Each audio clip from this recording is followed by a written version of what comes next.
안녕하세요. 저는 딸아이 하나를 홀로 키우고 있는 30대 후반의 평범한 직장인입니다. 얼마 전까지만 해도 제가 사연글을 쓰게 될 줄은 상상도 못했는데 이렇게 사연을 작성하고 있으니 신기한 기분입니다. 결혼을 하신 분들은 아시겠지만 전혀 다른 환경에서 자란 두 사람이 만나서 결혼하고 나서 아무 탈 없이 지낸다는 것은 무척 힘든 일입니다. 서로의 양보와 배려가 없다면 즐거운 일보다 싸울 일이 더 많다는 것도요. 저는 제 결혼 생활에 그런 진흙탕 싸움이 있을 거라고는 생각을 못 해봤어요. 물론 상대방에게도 진흙을 퍼부어 주었지만요. 오늘은 그런 저의 이혼 이야기를 해볼까 합니다. 저와 남편은 아르바이트를 하며 만난 사이였어요.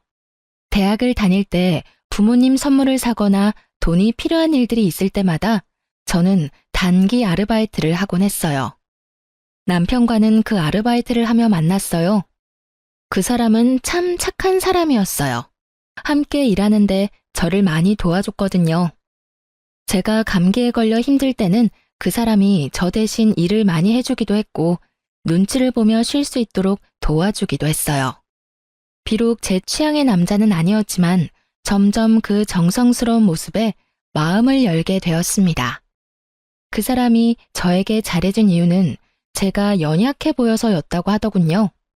솔직히 외모만 보면 충분히 연약한 것처럼 착각할 수 있는 외모였죠. 그렇지만 실제로는 그렇게 연약한 사람은 아니었어요. 제 앞가림 정보는 충분히 할 수 있을 만큼 튼튼한 사람이었죠. 그 사람을 만났을 때는 낯을 가려서 그렇게 약해 보인 것뿐이었어요. 어떻게 보면 착각이 겹쳐 일어난 사랑이었죠. 그래도 좋았어요. 서로 잘 맞았고 배려도 충분했고 무엇보다 말이 잘 통했으니까요. 저와 그 사람의 연애는 순조로운 듯 보였지만 딱히 그렇지는 않았어요. 서로 취업 전선에 뛰어들면서 바빠지기 시작하니 소홀해지더군요. 그렇게 저희는 점점 대화를 하지 않게 되고 연락을 하지 않게 되었죠.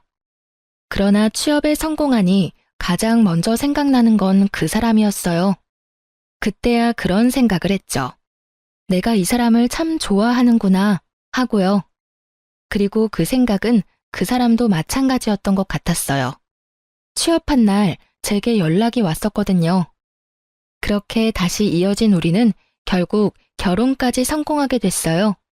이때까지만 해도 이별의 위기조차 이겨낸 우리라면 아무리 힘든 일이 벌어져도 함께 이겨낼 수 있을 거라 생각했어요.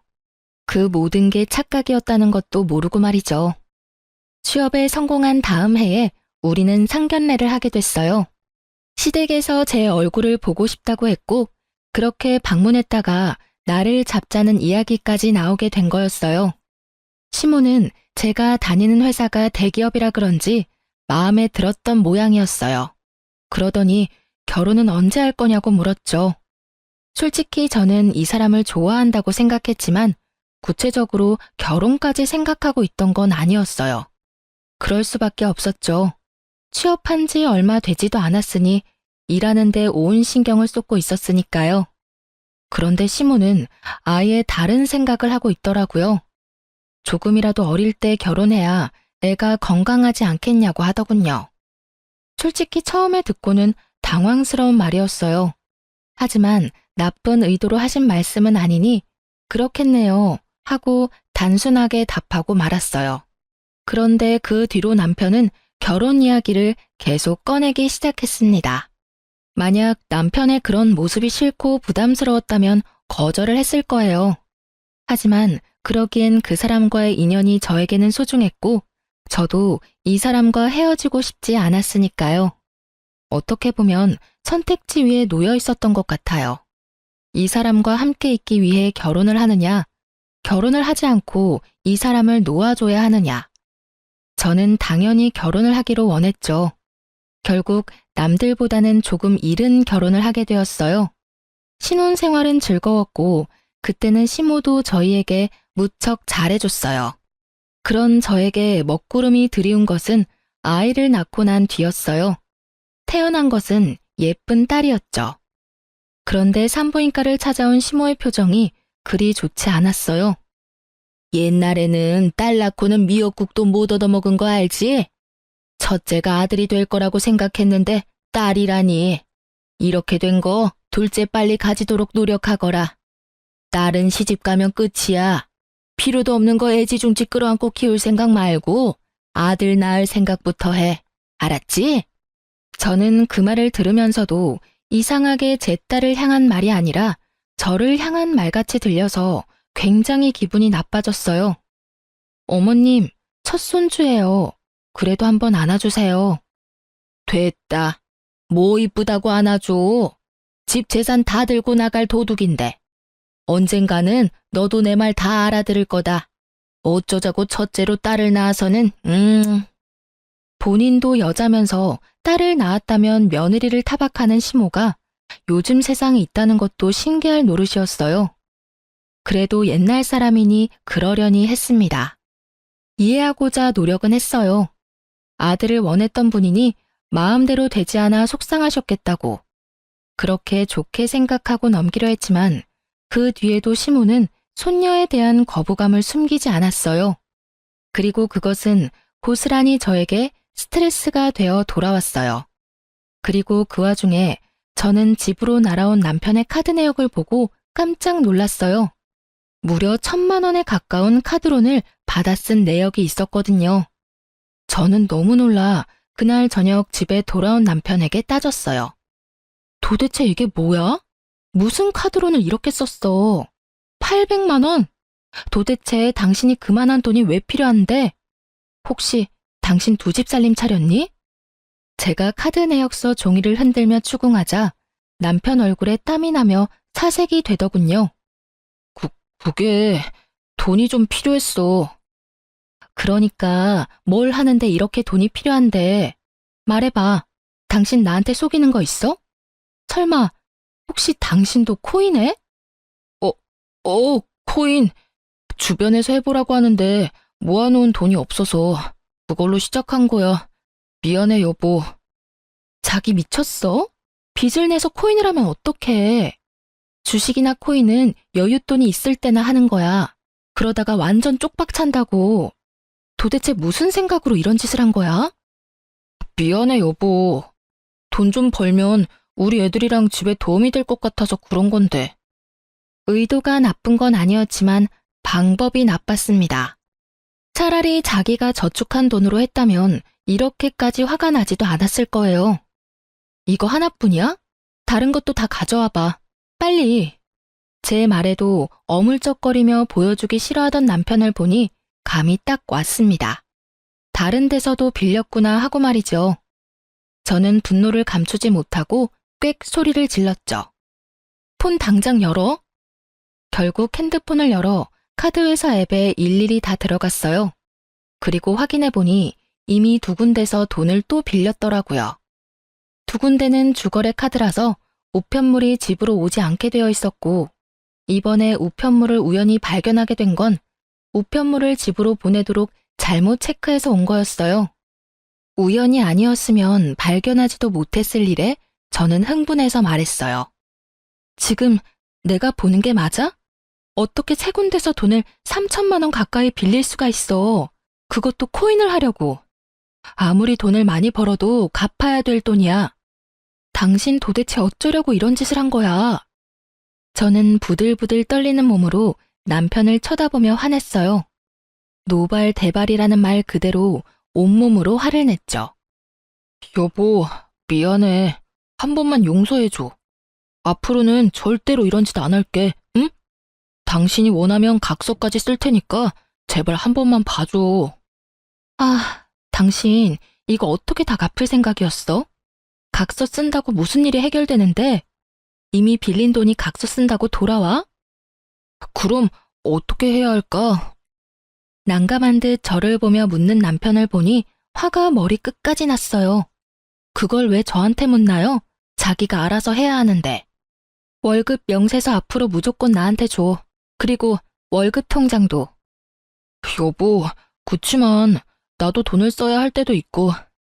쓸 때는 나한테 이야기하면 되잖아. 내가 돈 안 준대?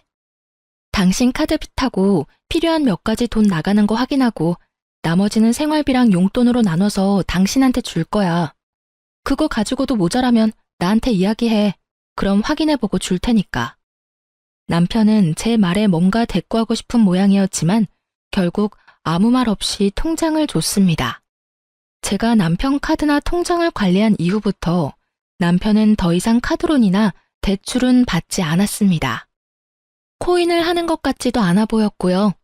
그러나 그 뒤로도 통장에는 30만 원 정도가 현금으로 빠졌습니다. 솔직히 그럴 때마다 의심이 갔어요. 또 코인을 하나 싶어서요. 혹시 당신 아직도 코인해? 아님 주식? 절대 아니야. 내가 당신한테 그런 거 안 하겠다고 맹세했잖아. 그런데 왜 또 돈이 비어? 이상하잖아. 지금 당신 통장 맡은 게 3달째인데 여전히 매달 돈이 비어. 그걸로 대체 뭘 하는 건데? 사실 요새 몸이 좀 피곤해서 스포츠 마사지도 받고 친구들 만나면 더치페이도 하고 돌잔치나 결혼식에도 현금 필요하잖아. 아니야. 당신 지금 좀 이상하긴 해. 월급 나오는 날 맞춰서 그 돈을 빼가는데 제가 의문을 제기하며 화를 내려는데 도중에 남편 전화기가 울리더군요. 슬쩍 보니 시모 전화였습니다. 저는 눈을 질끈 감으며 손으로 전화를 받으라는 신호를 줬습니다. 남편이 전화를 받더니 이상한 표정으로 제게 말하더군요. 어머니, 지금 이 밑에 계신데. 지금 올라온다고 현관문 열어달라는데? 뭐? 무슨 말도 없이 집에를 오셔. 저는 주말이라 정리도 안 된 집과 씻지도 않은 남편을 보며 한숨을 쉬었어요. 말도 없이 아들 집을 찾는 시모의 행차에는 그에 걸맞는 이유가 있는 법이죠. 집에 들어오던 시모가 제게 말하더군요. 예, 너는 일하는 것도 좋지만 집도 좀 치우고 살아. 이게 뭐니? 돼지우리도 아니고. 너 직장만 아니었으면 에휴, 됐다. 내가 뭔 말을 하니? 죄송해요, 어머님. 오늘은 무슨 일로 찾으셨어요? 미리 말씀이라도 해주셨으면 준비를 좀 해뒀을 텐데. 너 오늘 나랑 어디 좀 가자. 어딜요? 한의원에 무조건 아들 낳을 수 있다는 용한 집이 있대. 거기 가서 약도 좀 짓고 점집 가서 둘째는 언제 들어서는지도 좀 보고. 어서 준비해라. 예약해놔서 바빠. 어머님, 제가 저번에도 말씀드렸다시피 저는 둘째를 낳을 생각이 없어요. 솔직히 지금 육아휴직하고 쉬면 집도 힘들고요. 넌 네가 뭐 대단한 일이라도 하는 것처럼 말하네. 너 남편보다 조금 더 좋은 직장에서 일한다고 유세 떠는가 본데 며느리로 들어왔으면 해야 할 일은 해야지. 아들을 낳아서 대를 잇고 제사를 지낼 수 있도록 하는 게 너의 가장 중요한 일인데 그걸 안 한다고? 그럼 넌 왜 우리 집에 시집을 왔니? 아들도 안 낳아줄 거면서? 그리고 너 하나 없다고 해서 집이 망하겠어? 우리 아들이 너 하나 정도는 충분히 먹여 살릴 수 있어. 시모 이야기를 들으며 한숨이 팍 나오더군요. 그놈의 아들 타령하는 시모를 보며 저도 참을 수 없어 한마디 보탰습니다. 네, 어머님이 그렇게까지 말씀하시니 어쩔 수 없네요. 저도 애 하나 더 낳도록 노력할게요. 지금 당장 그 직장 그만두더라도 남편이 저 먹여 살릴 수 있을 테니까요. 안 그래, 여보?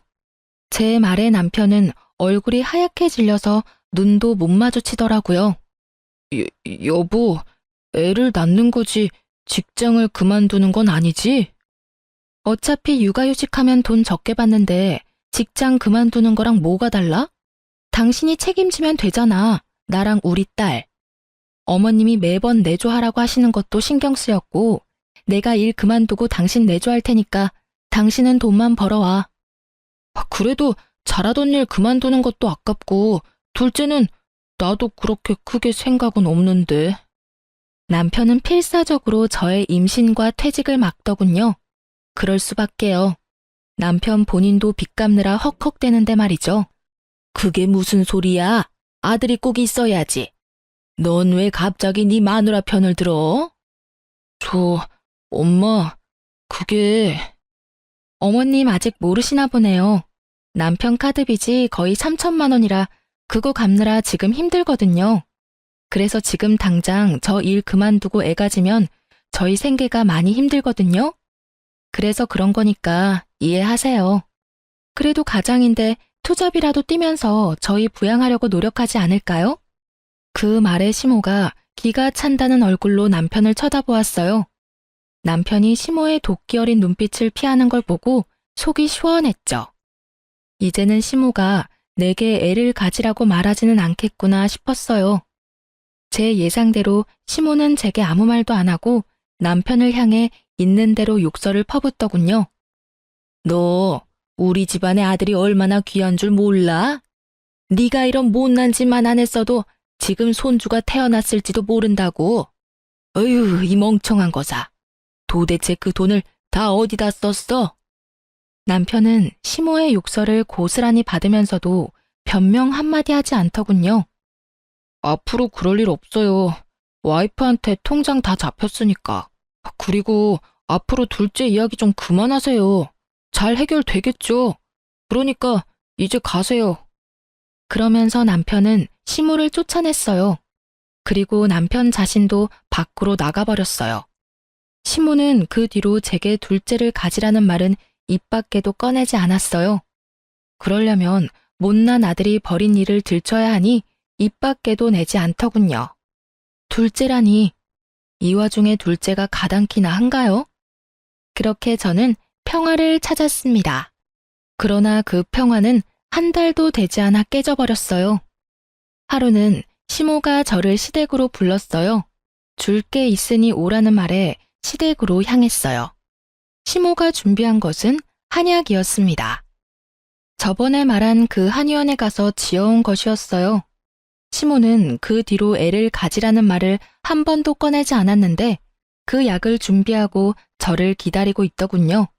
그러면서 그러더군요. 아들이 진 빚은 내가 갚아주마. 그러니 너는 마음 놓고 애 가질 준비나 해. 이거 먹으면 금방 아들 들어선다고 하더라. 언제까지 딸내미 하나 보면서 살 거야? 든든한 아들이 있어야 해. 내가 저번에 점집도 가서 너한테 아들이 있는지 확인했는데 있다더라. 아무렴? 있고 말고. 그러니 이거 먹고 얼른 둘째나 가져. 시모는 포기하지 않았더라고요. 그 돈을 대신 갚아주는 한이 있더라도 둘째, 아니 아들을 보겠다는 확고한 의지가 느껴졌어요. 그런데 그때 시댁벨이 울리더군요.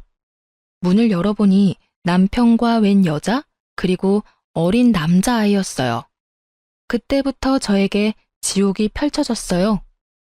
그 여자가 저를 밀고 안으로 들어오더니 앉아서 엉엉 우는 게 아니겠어요? 웬 미친 여자인가 싶었는데 남편도 그 여자 뒤를 따라가더니 시모 앞에 가지런히 앉는 겁니다. 여보, 당신 뭐해? 이 여자는 누구야? 그게... 누구긴 이 남자 아들 낳아준 여자지. 그 말에 저도 놀랐지만 시모 눈이 더 동그래지는 걸 봤어요. 아들이라면 눈 돌아가는 시모 앞에서 그 여자는 더 크게 화를 내며 제게 말하더군요. 당신이 어떻게 이럴 수가 있어? 사람을 얼마나 닥달을 했으면 돈 한 푼을 편하게 못 써? 그것 때문에 어린 아들이랑 내가 얼마나 고생을 했는지 알기나 해? 이 여자가 정신이 나갔나? 여기가 어딘지 알고 와서 지금 이 난리야. 저는 이 상황이 금방 이해가 가지 않았어요. 이 여자가 자기 입으로 지금 우리 남편 상간녀라고 말하는 것이 제가 듣고 있는 게 맞나 싶었어요. 어떤 상간녀가 시댁에 쳐들어와서 이 난리를 쳐요? 그런데 이 여자는 아주 뻔뻔하더군요. 시모 앞에서 제게 삿대질을 해가며 난리를 쳤습니다. 그럼 내가 난리치게 안 생겼어? 당신이 뭔데 이 남자 월급 통장을 쥐고 있어? 당신이 돈 못 쓰게 하는 바람에 이 사람한테 의지할 수밖에 없는 나랑 우리 불쌍한 아들은 이대로 길거리에 나앉게 생겼다고. 지금 너 상간녀라고 자랑하러 왔어? 아님 얼마나 불쌍한지 자랑하러 왔니? 그것도 아니면 이 남자 통장을 못 갚게 돼서 열받아서 화내러 왔어? 당신, 당장 이거 설명해. 무슨 일이 벌어진 건지 당장 설명하라고. 왜 내가 여기서 이딴 말 듣고 있어야 하는데? 저는 이 정신없는 와중에 남편을 불렀습니다. 짐작은 가는데 제대로 된 설명이 필요했어요. 그리고 추궁할 상대도 필요했죠. 여보, 미안해. 내가 정말 할 말이 없어. 나 이 사람이랑 작년 동창회에서 만났고 우리 사이에 애까지 태어났어. 그래서 급하게 돈을 빌려 쓴 거고. 애가 생기니까 돈이 많이 들더라고. 그래서 두 집 살림을 차렸다. 그거야? 당신 미쳤어? 나랑 우리 딸을 놔두고 불륜?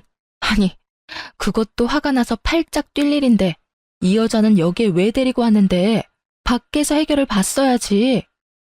그게 나 당신이랑 이혼하고 싶어. 이 여자랑 살 거야. 그래서 여기 온 거고. 이혼? 네가 왜 이혼을 입에 담아? 이혼 이야기는 내가 꺼내야 되는 거 아니야? 그리고 이혼 내가 안 해주면 어쩔 건데? 어머니한테 부탁할 거야. 어머니, 좀 도와줘요. 어머니 손자 원했잖아. 여기 이 여자 아들이 내 아들이에요. 그러니까 이혼하는 거 좀 도와주세요. 그 빚만 좀 어떻게 하면 이혼해도 잘 살 수 있을 거예요. 남편은 내게 이혼을 요구하며 자기 손으로 한 살도 채 되지 않은 갓난쟁이를 시모 품에 안겨줬어요. 시모 눈이 휙 돌아가며 그 상간녀의 아이를 바라보는 눈빛이 흐뭇하게 변하는 것을 보면서 저는 게임이 끝났다는 걸 깨달았어요. 아들 바라기 시모가 제 편이 될 일은 절대 없을 테니까요. 내가 그 돈 갚아줄 테니까 너희 이혼해라. 싸우고 할 거 뭐 있어? 우리 아들이 널 싫대지 않니? 그러면 네가 당연히 나가야 하는 게 맞는 거 아니냐? 저는 기가 막혔습니다. 이혼을 하기 위해 시모를 설득하려고 애까지 데리고 여기 온 거였어요. 이 남자가 이렇게 사악했나 싶었는데 기세등등하게 웃으며 저를 쳐다보는 상간녀를 보니 이 여자가 그린 그림이었구나 싶은 생각이 들었죠. 어머님, 어떻게 그런 말을 하실 수 있어요? 상간녀를 앞에 두고. 그러니까 법대로 해. 솔직히 우리 아들이 바람핀 거 말고 무슨 잘못을 했니? 잘못이라면 네가 했지. 네가 우리 아들한테 잘했으면 아들이 널 두고 바람을 폈겠어? 그게 지금 하실 말씀이세요? 그러니까 나 보기 싫으면 얼른 이혼해. 나는 손주만 있으면 된다. 다른 건 다 사소한 것들이야. 저는 이 상황이 정말 이해가 가지 않았어요. 제가 피해자인데 여기서는 제가 이상한 사람이 된 것 같았죠. 여보, 정말 이렇게 부탁할게. 헤어져줘. 위자료는 내라면 낼게. 그러니까 제발 부탁이야. 부탁?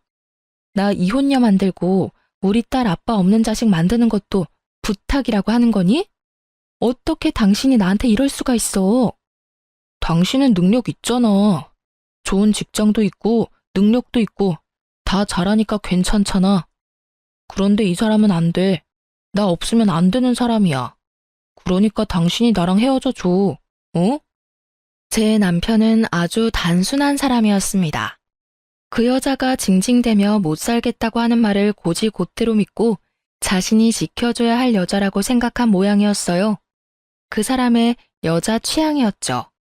저와 결혼할 때도 저를 지켜줘야 할 사람이라고 생각했으니 상간녀가 그 부분을 아주 잘 활용한 것 같더라고요. 딱 보니 답이 안 나오겠더라고요. 야, 능력 없는 년은 유부남 꼬셔도 되고 능력 있는 나는 남편 다 뺏기고 이혼녀나 되라는 말이야? 말을 하고 싶거든 제대로 된 말을 해. 내가 괜찮으니 이혼하자고? 내가 괜찮은지 안 괜찮은지 네가 어떻게 아는데? 알았어. 이혼? 하자. 내가 그거 해줄게. 그런데 너 나중에 후회나 하지 마. 저는 그렇게 이야기하고 시댁에서 나왔어요. 그리고 이혼 전문 변호사와 만나 이혼 소송에 들어갔죠. 당연한 말이지만 제게 유리했습니다. 유책 사유는 남편에게 있었으니까요. 그렇게 두 사람에게 위자료 받고 아이 양육권과 친권까지 받으며 결혼 생활에 종지부를 찍었습니다. 하지만 이 분한 마음은 어떻게 되지 않더군요. 그런데 의외의 곳에서 남편에게 복수할 일이 생겼습니다. 한 남자가 저를 찾아왔어요. 왜소하고 마른 남자였는데 저희 집에 와서는 전 남편을 찾더라고요. 그리고 그 사람이 가져온 종이 한 장을 보고 저는 경악을 금치 못했어요. 그리고 그 길로 그 남자를 데리고 전 남편의 결혼식장으로 달려갔죠. 그 사람이 저를 찾아온 그날이 전 남편과 상간녀의 결혼식 날이었거든요. 이혼한 지 일주일 만에 재혼을 하더라고요. 제가 찾아가니 이미 결혼식은 막바지였고 하객들은 식사를 하러 갔고 두 사람은 패백을 하러 별실에 올라가 있는 상태였어요. 올라갔더니 가족들이 모두 모여 있더군요. 두 사람은 기분이 좋은지 입이 귀에 걸려 있었고 시모는 아이를 안고는 아주 좋아 죽더군요. 함께 온 남자가 상간녀의 얼굴을 보더니 대뜸 달려가 묻더군요. 애는 어딨어? 애 어딨냐고. 그 사람이 서 있던 곳에서는 시모가 보이지 않았나 보더라고요. 상간녀는 당황한 건지 말도 못하고 벌벌 떨기만 했죠. 그때 전 남편이 떡하니 그 남자 앞을 가로막더군요. 그러면서 저한테 화를 냈어요. 이게 뭐 하는 짓입니까? 당신 이 사람이 누군데 여기까지 데리고 와. 그리고 난 당신 결혼식에 초대도 안 했어. 알아, 초대 안 한 거. 나도 올 생각 없었어. 근데 여기 당신 애타게 찾는 분이 계셔서 모시고 온 거야. 좀 급해 보였거든. 그런데 이렇게 서로 좋아 죽는 거 보니까 여전히 모르나 보네. 내가 뭘 모르는데. 당신 혹시 나랑 이혼했다고 이런 식으로 해코지하는 거면. 저는 전 남편 말을 뚝 잘라먹고 이야기했어요. 뻐꾸기 새끼 잘 키우고 있는 거면 됐어. 자기 자식도 아닌데 당신도 참 대단하다. 돈 빌려다 돈도 갖다 바치고 마음도 주고 당신도 참 대단한 순정파네? 그치? 얼굴 어디 하나 비슷한 곳도 없는데 정이 가긴 하나 보네. 제 말에 남편놈 얼굴이 일그러지더군요. 그런 남편놈 얼굴에 그 남자가 제게 보여줬던 서류를 펼쳐 보여줬죠. 저 남자랑 네 아이 친자 검사 결과래. 근데 일치라고 뜨네? 그럼 저의 아버지가 누굴까? 제 말에 남편놈이 말을 잊었는지 종이만 뚫어져라 쳐다보고 있더군요. 이게 저 사람이랑 우리의 친자 검사 결과라는 걸 어떻게 믿어? 내가 당신을 못 믿는데. 그럼 당신 와이프한테 물어봐. 저 애가 누구 애인지. 그러나 전 남편 곁에 있던 상간녀도 그다지 좋은 상황은 아니었어요. 그 남자가 상간녀를 향해 비난을 퍼붓고 있었거든요. 야, 너 내 아이 데리고 지금 딴 놈이랑 결혼하는 거야? 네가 뭔데 여기서 그런 말 하는 건데. 나 너랑 결혼한 적도 없고 사귄 것뿐인데. 여기 와서 남의 결혼식 망치기나 하고. 결혼하려고 동거하면서 준비 중이었지. 그것도 내 애 임신한 채로. 너 애 임신한 동안 나한테 매달 100만 원씩 뜯어갔냐 안 뜯어갔냐? 임신했을 때는 애 빌미로 돈 갖다 달라 난리를 치더니 애 태어나니까 살던 월세방 보증금 받아서 도망을 가? 그러고는 고작 유부남 꼬셔서 가정 파탄 내고 결혼?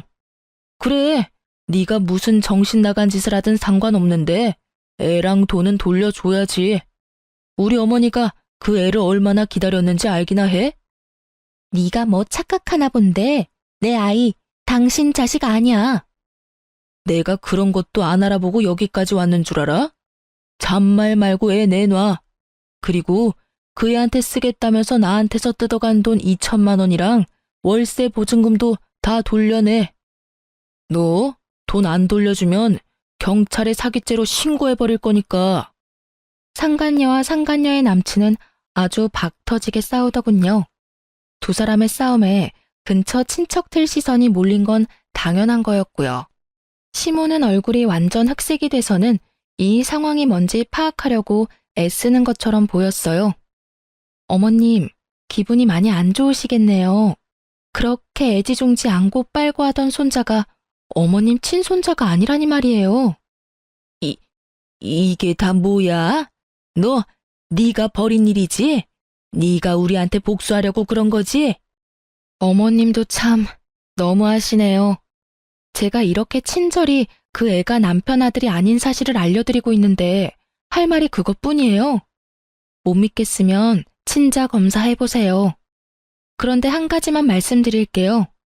어머님이 안고 계신 손주 이제 태어난 지 5개월이죠? 그런데 아세요? 그 사람이 동창회에서 저 여자랑 실수했다는 날이 12개월 전이에요. 애가 태어났으면 이제 막 2, 3개월이어야 하는데 걔는 벌써 5개월. 아무리 한두 달 빨리 태어났어도 개월수가 안 맞잖아요. 그렇죠? 제가 그렇게 말하자 옆에서 듣고 있던 남편놈 얼굴이 맛이 가더군요. 임신을 하면 10달을 애를 품어야 하는데 본인이 계산해봐도 애가 저 개월수가 되면 안 된다는 걸 알았나 봐요. 뭐 처음부터 모른 건 자기 잘못이죠. 미리 계산해봤다면 저 여자 수작을 알았을 텐데 그런 것도 모르고 놀아나는 꼴이란. 한심하기 그지없는 눈으로 남편을 바라봐줬어요. 그리고 마지막으로 한 방 더 먹여줬어요. 그래도 애는 아직 정식으로 당신 애는 아니지? 당신 애로 되어 있으면 양육권, 친권 이런 건 어떻게 되는 걸까 싶네. 솔직히 나는 그쪽이 더 걱정돼서. 우리 딸 양육비도 당신이 줘야 하는데 겹쳐서 우리 애한테 올 것까지 문제 생기면 안 되잖아. 저의 그 말에 그제야 그 사실을 깨달았는지 전 남편이 상간녀에게 다가가 큰 소리로 퍼붓더군요. 야, 너 저 말 다 사실이야? 우리 애가 사실은 내 애가 아니었던 거냐고. 무슨 소리야. 당신 애가 맞아. 저놈이 나랑 헤어지고 열받아서 깽판 치려고 여기 온 거야. 나 한 번만 믿어줘. 응? 그러면 지금 당장 친자 검사해도 상관없지? 그건 당신 설마 진짜로 나 못 믿는 거야? 지금 상황을 좀 보라고. 이 상황에 널 믿는 게 더 어려운 거 아니야? 그리고 저 남자한테서도 돈 받았다며. 나한테서도 돈 받아갔잖아. 두 사람 싸우는 모습 보니 어찌나 통쾌하던죠. 거기다 시모 뒷목 잡고 쓰러지는 꼴 보니 정말 가슴에 꽉 막혔던 돌덩이 하나가 쑥 빠져나가는 느낌이었어요. 알고 보니 두 사람은 이미 저와 전 남편이 이혼한 다음날 혼인신고까지 하고 아이도 자기 아들로 이미 인지신고했더라고요. 뭐가 그리 급한 건지. 그게 아니라면 이것도 저 불려시 같은 상간녀가 시킨 일일지도 모르죠. 좋은 일 많이 해서 좋겠네. 빨대 꽂아서 양육비 쪽쪽 빨아먹으려는 여자한테 홀라당 넘어가서는. 그렇다고 내 딸 양육비 안 내면 양육비 강제 집행 신청해서 당신 회사 사람들이 다 알도록 만들 테니까 잘 처리해줘. 알았지? 전 남편은 제 말이 끝날 때마다 갈 곳 없는 분노를 상간녀에게 쏟아붓기 바빴습니다. 상간녀도 나쁜 짓 했지만 자기가 한 짓은 더 나쁜 짓인 걸 모르고 오로지 남 탓이나 하고 있으니 상간녀는 상간녀대로 두 남자의 추궁에 겨우 버티는 중이었죠. 다들 그만해. 도대체 이게 다 무슨 일이야? 이게 참말이야? 이 애가 내 손주가 아닌 게 진실이야? 어머님, 우리 애는 그 사람 애예요. 제가 낳은 아들인데 제가 모르겠어요? 거짓말 좀 그만해. 애랑 내가 친자일치라고 나오는데 왜 자꾸 거짓말을 해? 네 속셈 내가 모를 줄 알아? 너 애 하나로 이쪽 저쪽 돈 뜯어내려고 그런 거잖아. 남자가 종이를 흔들며 답답하다는 듯 말하고 시몬은 그 종이 보더니 며느리인 상간녀에게 말하더군요. 지금 당장 검사하러 가자. 검사하고 애가 내 핏줄이 아니면 그때는 너 죽고 나 죽는 거야. 알겠니? 어머님, 꼭 그렇게까지 하셔야겠어요? 그거 하시는 순간 저희 모자랑 연 끊는 거예요. 너 지금 나 협박하니? 너 지금 여기 친척들 다 와 있는 곳에서 이런 일 벌어진 걸 어떻게 수습할 건데? 그리고 난 죽었다 깨도 내 핏줄 아니면 키워줄 생각 없어.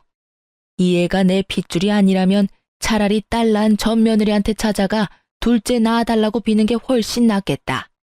어디서 동네 창피하게 결혼식 날 동거하던 남자가 찾아와? 너 같으면 이해가 가니? 연을 끊던 말던 상관없는데 끊게 되면 책임질 각오는 돼 있지. 네가 나한테 받아간 돈이 5천이다. 그거 다 개워내고 멀쩡한 우리 아들 부부 사이 파토낸 것도 책임져. 그건 상간녀만의 문제가 아니었지만 시모는 아주 상간녀를 잡아먹을 듯 노려보며 난리였어요. 서슬퍼런 시모 모습에 상간녀는 부들부들 떨더라고요. 무서운 건지 분한 건지는 모르겠지만요. 그리고 주변 친척들이 수군거리는 소리가 다 들렸어요. 아이고, 이를 어째? 손자 생겼다며 좋아 죽던 사람인데 애가 친손자가 아니면. 어쩐지 번갯불에 콩 볶아 먹듯 후다닥 처리한다 싶었어. 저 여자가 상간녀였던 거지? 세상에, 조강지처 내치면 천벌 받는다더니 옛말 틀린 게 하나도 없어. 친척들 이야기 들으며 저는 그 사람들을 다 놔두고 유유히 결혼식장에서 나왔어요. 정말 너무 유쾌한 하루였어요.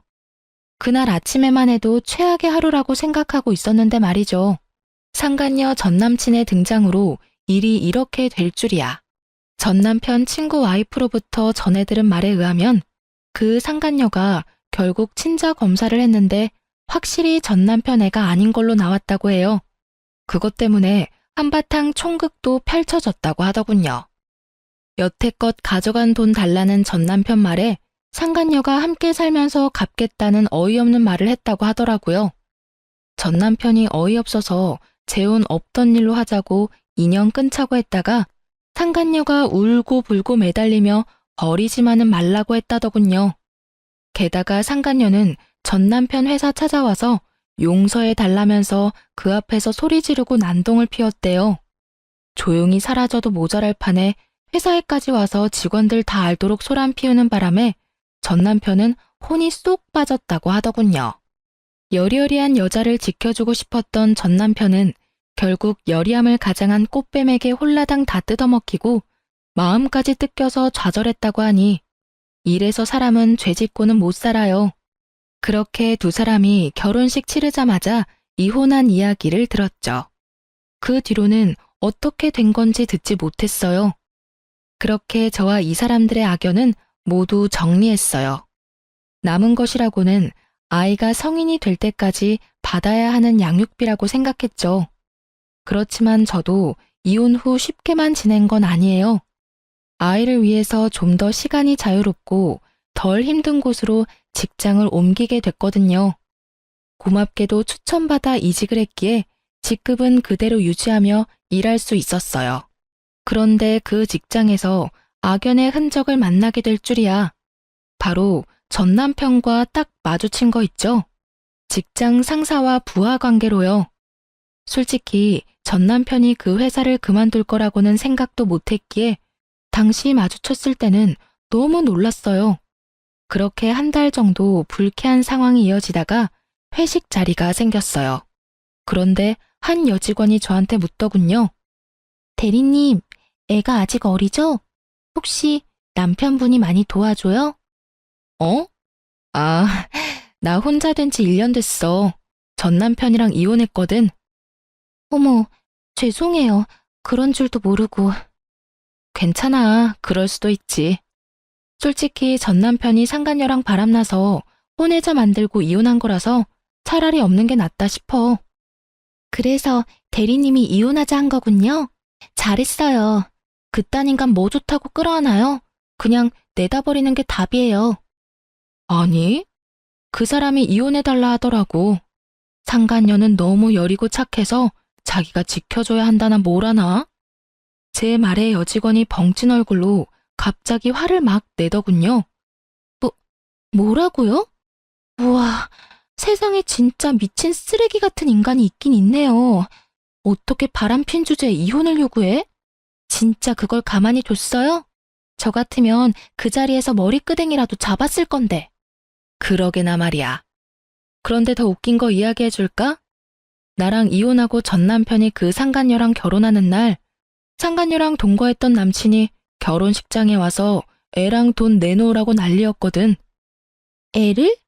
왜요? 거기다 동거, 그 상간녀 진짜 배짱이 장난 아니네요. 설마 애 가지고 장난질한 건 아니죠? 왜 아니겠어? 알고 보니 전 남편 애라며 상간녀가 데려온 애는 그 사람 애가 아니고 상간녀 전 남친 애였던 거지. 애 하나 가지고 남자한테 돈 좀 뜯어보려고 유부남을 꼬셨고 그 유부남은 그 수작에 넘어가서 결국 집 팔자 지가 꼬았지. 저는 그 이야기하면서 전 남편을 슬쩍 봤어요. 그랬더니 연신 휴지로 얼굴에 땀을 닦고 있더군요. 진짜 이래서 사람은 나쁜 짓 하고는 편하게 못 살아요. 남자가 보기에도 진짜 나쁜 놈 맞죠? 쓰레기라고 불러도 손색 없는 사람이네. 안 그래요? 여직원이 전 남편에게 동의를 구하듯 묻는데 전 남편은 그러네요 하면서 억지 웃음 짓고 있더라고요. 직원들 입방아에 오르내리는 게 힘들었는지 나중에 저희 집까지 찾아와 제발 그만하라며 소리치더군요. 이런 식으로 계속 내 이야기하면 명예훼손으로 소송 걸 거야? 명예훼손? 소송하고 싶으면 해. 나는 걸릴 게 없어. 내가 겪은 이야기 회식 자리에서 한 것뿐이고 그 전 남편이 너인 것도 아무도 모르잖아. 너 혼자 힘들 뿐인데 소송해서 전 직원이 다 알도록 만들고 싶으면 그렇게 해. 만약 그렇게 해서 직원들 입에 내 이름 오르내리면 그때는 내가 당신 고소할 거니까. 제 말에 전 남편은 제 앞에 무릎을 꿇더군요. 제발 이제 그만 좀 하자. 나 너무 힘들어. 나 여기서 잘못되면 갈 곳도 없어. 제발 부탁이야. 나 좀 여기서 일하게 해줘. 내가 잘못한 건 아는데 그게 이렇게까지 두고두고 까일 일이야? 그 여자 피해서 도망왔는데 이번에는 당신이야. 도대체 다들 나한테 왜 그러는데? 당연히 꼴도 보기 싫어서 그런 거지. 그걸 모른다니 참 어이가 없었어요. 본인이 그렇게 나쁜 짓을 저질렀다는 감이 없나 싶을 정도였죠. 얼굴만 봐도 역겨워 짜증나는데 이 인간 얼굴 좀 안 보고 살았으면 좋겠다 싶은 생각을 하다가 정말로 좋은 생각이 하나 떠올랐어요. 상간녀를 이용하면 잘 될 것 같아서 이번 회식 사진을 제 메신저 프로필 사진으로 바꿨어요. 그리고 제 회사 이름을 적었더니 상간녀가 미끼를 물었더라고요. 어떻게 알았는지 저희 회사 앞까지 찾아와서 난동을 피우더라고요. 야, 내가 너 못 찾을 줄 알았지? 나랑 애는 버리고 다시 찾은 게 한 번 버렸던 마누라 곁이야? 당신 여기 어떻게 알고 왔어? 네 전 마누라가 가르쳐줬다. 왜? 나랑 애까지 버리고 네가 가긴 어딜 가? 내가 이야기했지? 당신이 나 버리면 나도 당신 회사 가서 당신이 어떤 짓 하면서 살았는지 다 떠벌린다고. 그리고 당신은 배알도 없어? 한 번 이혼한 마누라는 왜 찾아간 거야? 찾아간 게 아니라 우연이야. 여기 오니까 이 사람이 여기 와 있었던 거고. 그리고 여기서 이러지 마. 다른 데 가서 이야기하자고. 전 남편이 당황했는지 상간녀 팔을 잡고 회사 앞에서 벗어나려고 필사적으로 끌어당겼지만 상간녀는 꼼짝도 하지 않더군요. 내가 왜 다른 데 가야 해? 여기서 이야기하면 되잖아. 당신이 나랑 애 버리고 간 거 세상 사람들이 다 알도록 만들어줄 테니까. 그 애가 내 애가 아닌데 왜 여기 와서 이래? 진짜 애 아빠 찾아가서 말하라고. 우리 이미 이혼해서 남이야. 어떻게 애를 당신 아들로 들였다가 그렇게 내칠 수가 있어? 당신 나 사랑한다고 하지 않았어? 내 덕분에 당신 빚도 다 갚았는데 당신이 어떻게 나한테 이럴 수 있어? 당신 덕분이라고? 내가 지금 이 모양 이 꼴이 된 게 당신 덕분이긴 하지. 당신 때문에 멀쩡한 가정 내 손으로 찢어발기고 돈까지 빌려서 어머니에게 갚도록 만들었지. 그리고 전 회사에 와서 이 난리 피우는 바람에 거기 있지도 못하고 이직했는데 여기까지 쫓아와서 이러는 거야? 당신이 하나부터 열까지 다 잘못했는데 왜 나한테 이러는 거야? 당신 혼자 잘 살겠다고 도망가는 건 안 되지. 당신이 나 책임지겠다며? 바람은 혼자 피워? 그럼 나랑 바람을 피우지 말지 그랬어. 그랬으면 가정도 지키고 돈도 안 빌리고 부자 돼서 잘 살 수 있었을 텐데, 어? 지가 잘못한 건 하나도 없고 남 탓만 하지? 이혼도 네 손으로 했지. 내가 손모가지 붙잡고 이혼 서류에 사인하라고 협박이라도 했어? 다 자기가 한 주제에 나한테만 책임 전가하겠다는 거잖아. 그러면서 이렇게 또 나 내치고. 상간녀 이야기 들으며 속이 시원한 건 또 처음이었어요. 하긴 무슨 일이 있어도 본인이 흔들리지 않았다면 이런 일은 벌어지지 않았을 테니까요. 그렇게 회사 앞을 한바탕 시끄럽게 만들고는 전 남편은 이직한 지 얼마 안 된 이 직장도 그만뒀어요. 얼굴 다 팔리고 쪽도 다 팔렸으니 더 다닐 엄두가 나지 않았던 모양이었어요. 그렇게 이 일까지 그만둔 전 남편은 결국 택배 상하차 일을 시작한다고 들었어요. 상간녀는 전 남편에게 명예훼손과 스토커로 소송 걸려서 열심히 법적으로 싸우고 있다고 하더군요. 둘이 붙어서 하하호호 즐겁게 사람 인생 하나 조져놓더니 결국엔 서로 나란히 저격하다가 날아간 거 보면 정이라는 게 아직은 살아있는 모양입니다. 저는 이직한 회사에서 이제 그 얼굴 볼 일 없게 돼서 너무 즐겁게 일하고 있어요. 저런 놈이라는 걸 왜 몰랐나 싶었지만 이제라도 손절해서 천만다행이에요. 잘못해서 다시 엮일 뻔한 악연의 고리도 이번 기회에 확실히 끊을 수 있어서 조금 안심했어요. 긴 글 읽어주셔서 감사합니다. 다음에는 좋은 소식으로 사연 쓸 수 있도록 열심히 살게요. 여러분, 오늘도 좋은 하루 되세요.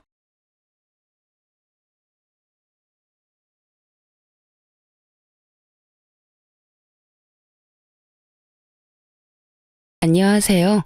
저는 서울에 살고 있는 30대 중반 여자입니다. 저는 현재 시댁 식구들과 연을 끊고 지내고 있는데요. 사연을 듣다 보니 문득 어처구니 없었던 시댁 인간들의 행실이 떠올라 이렇게 사연을 보내봅니다. 저와 남편은 중학생 때 같은 학원을 다니던 가깝지도 멀지도 않던 친구 사이였어요. 그저 지나가다 마주치면 반갑게 인사하는 그 정도 사이였죠. 그렇게 알고 지내던 남편과 저는 고등학생이 되면서 자연스럽게 각자 갈 길을 가게 되었어요. 그렇게 대학에 가고 지금 다니는 회사에 취업을 하게 되었고 그곳에서 남편을 우연히 다시 만나게 되었죠. 그렇게 저흰 가깝게 지내게 되었고 처음엔 반가운 친구 사이로 지내던 저희는 자연스럽게 연인 사이가 되었고 결혼 약속과 함께 상견례를 하게 되었어요. 아주버님은 남편과 쌍둥이였는데 남편과 마찬가지로 같은 학원에 다녔던 터라 상견례 자리에서 저를 보고 엄청나게 반가워해 주더라고요. 재수씨, 이렇게 다시 만나다니 반가워요. 두 사람 인연이긴 인연인가 보네요. 결혼까지 한다니 말이에요. 그러게요. 저도 회사에서 처음 만났을 때 얼마나 놀랐는지 몰라요. 다 가족이 될 운명이었나 보네요. 결혼 축하해요. 내 동생 잘 부탁해요, 재수씨. 이렇듯 저흰 알던 사이더라도 서로 간의 예의는 차리며 인사를 나누었고 상견례 자리도 화기애애한 분위기에서 잘 마무리되었어요. 양가의 축복을 받으며 저흰 결혼을 하게 되었고 신혼집은 친정에서 세를 주고 있던 아파트가 비게 되어 그 집에 전세로 살게 되었어요. 회사에서 가깝기도 했고 무엇보다 시세보다 저렴하게 세를 주신 친정 부모님 덕분에 고민할 필요가 없는 결정이었어요. 그렇게 저흰 평범한 결혼 생활을 이어나갔고 포용력이 넓은 남편 덕분에 크게 싸울 일 없이 잘 지냈어요. 그러던 어느 날 저는 출근을 하고 남편은 연차를 써 쉬는 날이었어요. 남편은 제가 출근하는 시간에 맞춰 일어나 저를 회사에 데려다주고 형을 만나러 간다고 하더라고요. 마침 형도 오늘 쉰다고 하면서요. 그래서 전 알겠다고 했고 남편은 마칠 때 데리러 오겠다고 하며 손을 흔들더라고요. 그렇게 전 남편의 배웅을 받으며 출근을 했고 퇴근 시간이 다가왔어요. 다 와간다는 남편의 연락에 회사 앞에서 기다리고 있는데 기다리는 남편의 차는 오지 않았고 이상한 차가 제 앞에 멈춰서더라고요. 그 순간 창문이 열렸고 운전석에 앉은 남편이 타라고 하더군요. 의아했지만 별 생각 없이 전 차에 몸을 실었고 차에 타자마자 남편에게 물어보았어요. 여보, 이 차 뭐야? 중고차로 새로 샀다기엔 등급도 그렇고 주행거리도 그렇고 당신 차보다 나은 게 없는데? 설마 제 값 주고 산 건 아니지? 그게 오늘 형 만난다고 했잖아.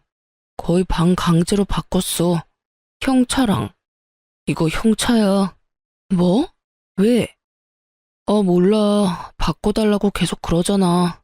처음엔 안 된다고 했는데 계속 내 차가 갖고 싶다고 하루 종일 귀찮게 하더라고. 그래서 그냥 바꿔버렸어. 황당하더군요. 남편 차도 그리 좋은 차는 아니었는데 그것마저 탐내며 바꿔가다니 그렇게 안 봤는데 참 어처구니가 없었어요. 시숙도 시숙이지만 남편도 어이없기는 같았어요. 아무리 자기가 총각 때부터 가지고 있던 차라고는 하지만 그래도 이런 일은 상의 정도는 해야 하는 것이 맞는다고 생각했기에 남편에게 단호하게 한마디 했어요. 당신이 지금 웃을 때가 아니야. 일단 차는 이미 바꿨다고 하니까 그냥 넘어가는데 앞으로는 이런 일이 있으면 나랑 상의 정도는 해줘. 나 정말 지금 어이가 없어지려고 그래. 아무리 동생 차가 탐난다고 해도 그걸 정말로 바꾸자는 형이나 바꾸자고 한다고 바꿔버리는 동생이나 나 황당해 진짜. 그런가? 난 워낙 어릴 때부터 이러고 살아서 그런 생각도 못했네. 먹는 것도 그렇고 입는 것도 그렇고 좋은 거는 다 형이 먼저였거든. 그래요. 남편은 이 상황에 대한 자각 자체가 없더라고요. 3분 빨리 태어난 것도 형이라고 남편은 어릴 때부터 집안의 분위기에 휩쓸려 시숙을 머리 위에 이고 산 듯했어요. 이미 등록비까지 다 내고 명의까지 바꿔버린 차이기도 했고 곧 임신 준비도 할 예정이라 차를 한 대 더 살 예정이었던 터라 그냥 넘어가기로 했습니다.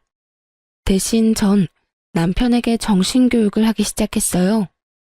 여보, 당신 걸 아주버님한테 다 양보하는 건 당연하지가 않은 일이야. 그게 설사 아주버님이 가지고 싶어 한다고 해도 말이야. 아주 극단적인 예로 만약에 아주버님이 내가 갖고 싶으니까 날 달라고 하면 줄 거야? 미쳤어? 당신을 어떻게 줘? 내 마누라인데. 좋았어. 앞으로 그런 마인드로 살아. 이기적으로 살라는 말은 아닌데 내 것은 내 것, 네 건 네 것이라는 생각을 좀 하란 말이야. 왜 당신도 가지고 싶고 당신도 어렵게 가진 걸 아주버님한테 양보를 해? 그건 아니야. 아무리 형제라도 말이야. 알겠어. 앞으로는 다신 이런 일 없도록 할게. 당신이랑 꼭 상의도 하고. 남편은 호언장담해 주었고 저는 남편을 믿어보기로 했어요. 그렇게 저인 시숙의 차는 만일에 대비해 팔지 않고 두기로 했고 조금 더 앞당겨 새 차를 뽑아 함께 타고 다니기 시작했죠. 그러던 어느 날 시부의 생신이 다가왔고 남편과 저는 퇴근 후 바로 약속 장소로 가게 되었어요. 그때까진 시댁과 얼굴 붉히는 일 한 번 없이 잘 지내고 있었던 터라 기쁜 마음으로 시댁 식구들이 모인 곳으로 걸어가고 있었어요. 그런 저희를 아주버님도 발견했는지 손을 흔들더니 저희가 의자에 앉기도 전에 말을 걸어오더라고요. 야, 너 차 바꿨냐? 좋던데? 정확히는 차 이야기였지만요. 도대체 언제 본 것인지 이때부터 시작된 차 이야기는 끊기지 않더군요. 언제 샀어? 나랑 차 바꾼 지 얼마나 됐다고. 그새 저렇게 좋은 차도 다 사고. 능력 좋다. 능력 좋기는 문짝만 우리 거고 다 대출이지 뭐. 우리 이제 임신 계획도 세우고 있고 원래 바꿀까 생각도 하고 있던 터라 그냥 앞당겨서 샀어. 이제 아기 생기고 출산하게 되면 이 사람하고 아기하고 타고 다녀야 하니까. 부담되더라도 안전하고 좋은 차로 산 거고.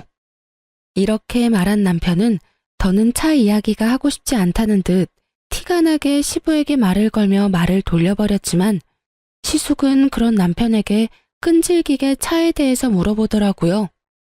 어찌나 캐묻는 것인지 남들이 보면 남편에게 차를 사러 온 손님이라 착각까지 하겠더군요. 남편은 끊임없는 시숙의 물음에 대답하느라 밥은 먹는 둥 마는 둥 했고, 전 그런 남편이 신경 쓰여 가만 있을 수가 없더라고요. 사실 시숙의 차 이야기가 거슬리기도 했고요. 아주버님, 차 이야기는 이제 그만하시고 식사하세요. 음식 다 식겠어요. 당신도 얼른 먹어. 아까 회사에서부터 배고프다고 했잖아. 제 말에 시숙은 합주기가 되었고, 시모는 사랑하는 장난말을 막은 저의 태도가 마음에 들지 않는지 연신 헛기침하더라고요. 그것도 저를 노려보다시피 하면서요. 시댁 식구들의 분위기를 보아하니 그간 남편이 어떻게 지냈는지 대충 알겠더라고요. 미쳐 날뛰는 시숙과 그런 시숙이라면 뭐든 다 잘한다 했을 시부 시모, 그리고 그 사이에서 뭐든 다 양보하며 살아온 남편까지. 전 시모가 노려보든 말든 남편을 챙겨주며 남편의 길을 살려주었고, 저를 노려보던 시모도 이내 저에게서 시선을 거두고 시부와 시숙을 챙겨주더군요. 분위기가 티나게 확 가라앉았던 터라 이쯤하면 더는 차 이야기는 꺼내지 않겠지 했는데, 시숙은 식사 자리가 끝나고 주차장을 가는 내내 저희에게부터 차 이야기를 하더라고요. 저의 표정은 점점 굳어져만 갔고, 남편은 해탈을 했는지 표정에서 그 어떠한 감정도 보이지 않더군요. 이윽고 우리 차 앞에 섰을 때 시숙의 입에선 어이없는 말들이 흘러나오더군요. 야, 차 키 좀 줘봐. 차 키는 왜? 승차가 어떤지 보게. 조심해서 탈 테니까 얼른 차 키 줘봐. 전 제 두기를 의심했어요. 차 키를 맡겨둔 것도 아니고 어쩜 저렇게도 당당하게 차 키를 달라고 하는 것인지 도무지 이해가 되지 않더라고요. 시숙도 시숙이었지만 더 어이없는 건 시부 시모였어요. 시숙이 차 키를 달라고 하니 말리기는커녕 고개까지 끄덕이며 남편에게 차 키를 내놓으라고 하는데 헛웃음이 나려고 하더군요. 전 혹시나 남편이 바보같이 차 키라도 주면 어떻게 해야 하나 싶어 남편을 보았고, 남편은 여전히 감정이라고는 없는 표정으로 말했습니다. 보험 때문에 안 돼. 이 차는 이 사람하고 나하고만 운전할 수 있다고. 그러면 먼저 가볼게. 나 피곤해서 얼른 가서 쉬어야겠어. 이렇게 말한 남편은 저를 후다닥 조수석에 태우더니 누가 막을 새도 없이 운전을 해서 그 자리를 빠져나와 버렸습니다. 그렇게 집으로 돌아온 남편은 밝게 웃으며 이렇게 말하더군요. 여보. 당신 말대로 했더니 속이 다 후련한 거 있지? 나 사실은 이때까지 살면서 좀 억울한 적도 있었는데 양보해야 한다고 워낙 그러니까 그게 맞는 줄 알았거든? 그런데 아니었나 봐. 속이 막 후련한 거 보니까. 사람 고쳐 쓰는 거 아니라고 했는데 이날 남편의 모습은 개선의 의지가 보였고 충분히 고쳤을 수 있을 것 같더라고요. 그 믿음에 확신을 주게 된 계기는 생각보다 빨리 찾아오더군요. 시부 생신 이후 저의 태도에 큰 불만을 가지게 된 시모는 저에게 틈만 나면 연락하며 괴롭히기 시작하더라고요. 예, 어머님, 무슨 일이세요? 넌 무슨 말을 그렇게 하니? 꼭 무슨 일이 있어야지만 전화를 하니? 아니요, 그게 아니라 혹시나 무슨 일이 있나 싶어서요. 아무 일도 없다.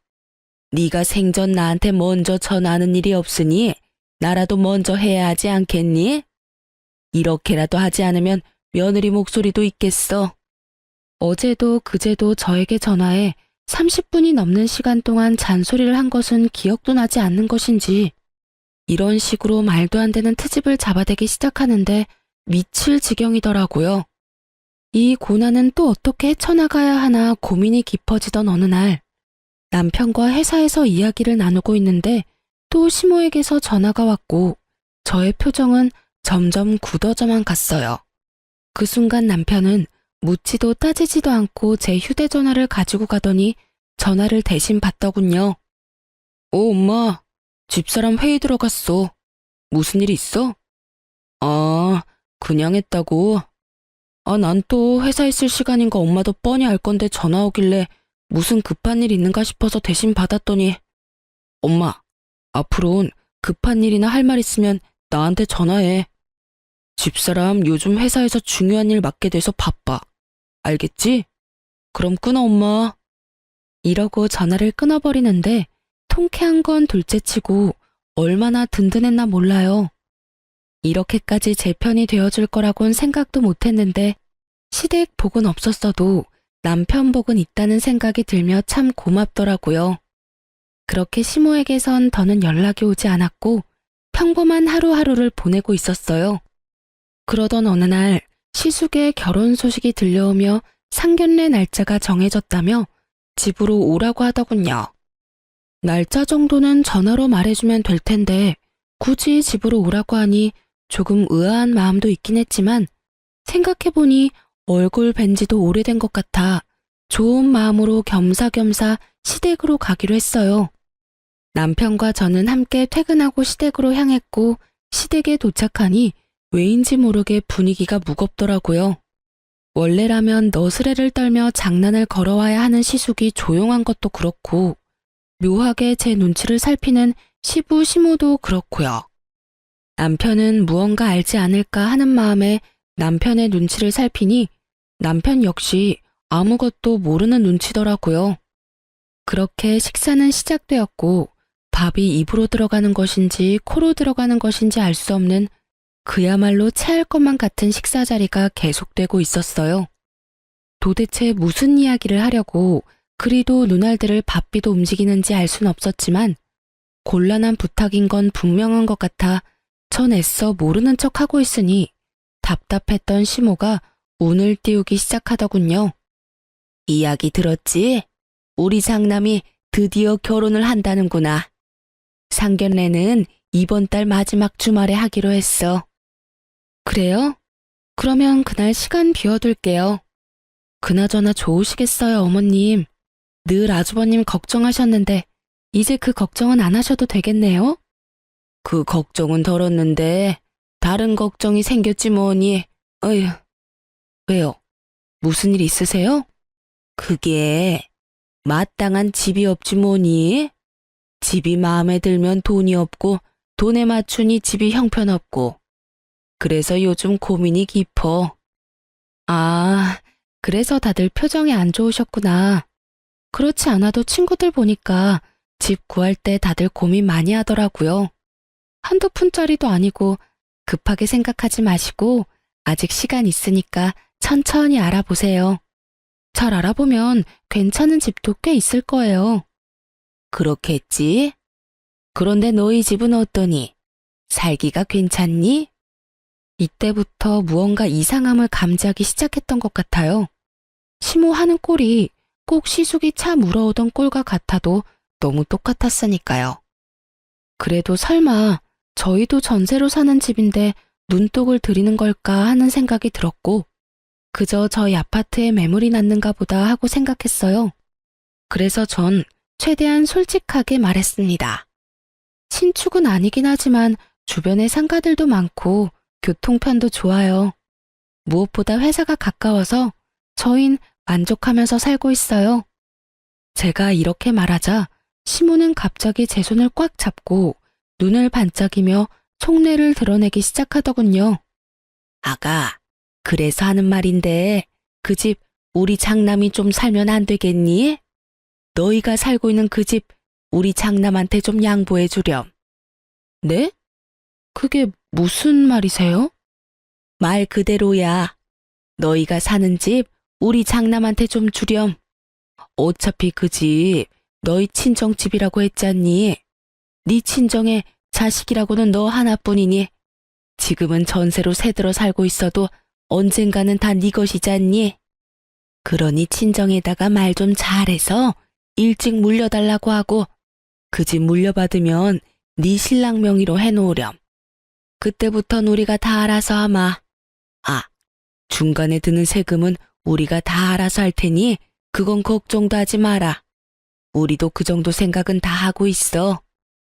이 무슨 말도 안 되는 헛소리인지 농담이라고 해도 억소리가 날 것 같은데 표정을 보아하니 진담이 분명했고 긍정의 의미로 고개를 끄덕이고 있는 시부와 시숙을 보고 있자니 욕이 나올 것만 같더군요. 전 최대한 흥분을 하지 않으려 애쓰며 말을 이어나갔습니다. 어머니, 그런 말이 어디 있어요. 부모님께서 물려주신다고 하신 것도 아니고 제가 나서서 어떻게 물려달라고 해요. 그리고 혹시나 물려주신다고 한들 그 집을 아주버님께 내주고 나면 저흰 어디 가서 살라고요? 그거야, 너희 친정에 집 한 채 더 있잖니? 거기 사는 사람 내보내고 너희가 거기 들어가서 살면 되지 않니? 설마 우리가 너희 길거리에 내앉게 하겠어? 다 생각을 해놨지. 정말 어이가 없더군요. 어쩌면 이렇게 당당하게 친정 부모님의 집으로 이딴 말도 안 되는 계획을 세웠던 것인지, 아니 애초에 친정에 노는 집이 한 채 더 있는지 어떻게 알고 있는 것인지 의문만이 가득했고, 시모의 물음에 답도 하지 않고 생각해보니 상견례 날이 떠오르더라고요. 저희가 상견례를 할 당시 아빠가 한 채는 지금 세주고 있고 한 채는 곧 비니 저희 보고 들어가서 살라고 했던 말씀을 하셨고, 시댁 식구들은 그 말을 이때껏 기억하고 있다가 이런 계획을 세운 듯 했어요. 짧은 찰나였지만 곱씹으면 곱씹을수록 어이없고 화가 치솟더군요. 전 더는 흥분을 가라앉히지 못하고 언성을 높였고, 남편 역시 더는 듣고 있을 수 없다는 듯 제 말에 이어 고함을 지르더라고요. 어머님, 제발 말도 안 되는 소리 좀 하지 마세요. 그게 말이 된다고 생각하세요? 그래 엄마, 제발 좀 그만해. 양심이 없어? 아니면 생각이 없는 거야? 다들 정말 왜 이렇게 염치들이 없어? 뭐? 집을 내놓으라고? 우리한테 집 맡겨놨어? 심지어 그 집, 처가집이야. 우리 돈으로 장만한 집을 내놓으라고 해도 제정신이 아니라고 할 마당에 뭐? 처가에서 집을 받아와서 내놓으라고? 그게 제정신 박힌 사람들이 할 일이야? 그야말로 남편은 울분을 토해내기 시작했고, 그런 남편을 보던 시부가 자리에서 벌떡 일어나더니 남편의 뺨을 때리더라고요. 어디서 큰 소리인 거야? 네 눈에는 부모는 보이지도 않는 거냐? 내가 널 이따위로 가르치든? 그럼 이 말도 안 되는 소리를 그냥 듣고만 있어야 했나요? 뭐가 그렇게 말도 안 된다는 말이냐? 우리도 다 생각해보고 내린 결론이야. 어차피 노는 집이고 어차피 너희가 물려받을 집인데 좀 일찍 물려받아서 네 형 결혼 선물로 집 한 채 주는 게 뭐 큰일이라고 이리도 큰 소리인 거야? 뭐가 그렇게 큰일이라고 하셨어요? 이게 큰일이 아니라고요? 그래, 너희가 눈 딱 감고 집만 받아오면 간단하게 해결될 일 아니냐? 저것도 말이라고 하는 것인지 참 대단한 인간들이라는 생각만 들더군요. 남편 역시 더는 말이 통하지 않는다고 생각했는지 제 손을 잡고 일어나며 단호하게 한마디 했어요. 전혀 간단하지 않고요. 저흰 절대 처가에서 집 받아올 생각도 없고 혹시나 집을 받게 되더라도 줄 생각은 전혀 없으니 헛물 캐지 말고 그 시간에 능력에 맞는 집이나 더 알아보세요. 아시겠어요? 이렇게 말한 남편은 대답은 들을 필요도 없고 더는 말 섞을 필요도 없다는 듯 저를 끌고 시댁에서 나와버렸습니다. 그날 이후 시댁에선 연락이 없었지만 시숙에게선 적잖게 연락이 왔고, 남편은 절대 안 된다는 말만 반복하며 전화를 끊어버리더군요. 그렇게 상견례 날이 되었고 저흰 고민하던 끝에 상견례에 참석하기로 했어요. 저흰 저희의 뜻을 분명히 밝혔고 아무리 상황이 이 지경이라도 형제가 있는 것을 뻔히 알 텐데 참석하지 않으려고 하니 마음이 불편해 많이 고민하고 내린 결정이었죠. 걱정이 많았던 상견례 자리는 저희 때와 마찬가지로 비교적 좋은 분위기로 이어지고 있었고, 이런저런 이야기가 오가다 시숙의 예비 장모님께서 집 이야기를 꺼내더군요. 그건 그야말로 파국의 시작과도 같았죠. 혹시 집은 어떻게 하시기로 하셨나요? 저흰 사돈댁 의견에 맞추겠습니다. 집을 해주신다고 하신다면 저희도 거기에 맞게 다 해서 시집 보낼 것이고, 애들끼리 알아서 하게 하신다면 그것도 상관없습니다. 혹시 따로 계획하고 계신 것이 있으면 말씀해 주시겠어요? 들어보니 반반 결혼도 전혀 상관이 없다는 말이었고 여러 가지 생각이 스치더군요. 굳이 시숙이 집을 마련해야만 하는 상황도 아니었는데 그 무리한 요구를 했던 시댁 식구들이 어이없기도 하면서 또 한편으로는 반반 결혼도 환영해 주신다고 하니 다행스럽기도 하더라고요. 이젠 그 말도 안 되는 요구를 하는 일은 없겠다 싶어서요. 하지만 그런 제 기대와는 달리 시모의 입에선 예상치 못한 경악스러운 말이 흘러나오고 있더군요. 아유, 애들끼리 알아서 한다니요. 요즘 아무리 세상이 변했다고 해도 집은 남자가 해가야죠. 마침 괜찮은 아파트가 있어서 사려고 하고 있어요. 아, 그러세요? 그러면 거기에 맞춰서 혼수 준비하도록 할게요. 대략 몇 평쯤 되나요? 32평이에요. 층은 20층인데 전망도 좋고 주변 상가도 많이 들어와 있어서 생활하는데 불편함이 없을 거예요. 아, 신축은 아닌데 관리가 잘 돼서 아주 괜찮다고 하더라고요. 거기에다가 교통편도 아주 좋고요. 그래요? 무엇보다 교통편 좋다는 게 참 좋네요. 그렇죠? 마음에 드신다니 다행이네요. 조만간 살던 사람들이 나갈 예정이니까 정리되는 대로 같이 보러 가시죠. 그래도 집은 한번 보셔야 하지 않겠어요? 빠른 시일 내에 연락 한번 드릴게요. 이렇게 말하면서 저를 쳐다보며 미소 짓는데 딱 알겠더라고요. 20층 32평? 인프라 형성이 잘 된 신축은 아니지만 관리가 잘 된 아파트. 그곳은 바로 저희 집이라는 사실을요. 그래요. 시모는 뻔뻔하게도 준다고 한 적도 없는 저희 집을 얼굴색 하나 변하지 않고 마련할 수 있다고 말하고 있었고 그 머릿속은 뻔했어요. 아마 모르긴 몰라도 상견례 자리에서 공포하듯 말하면 저희가 어쩔 수 없이 집을 내놓을 거라 생각했겠죠.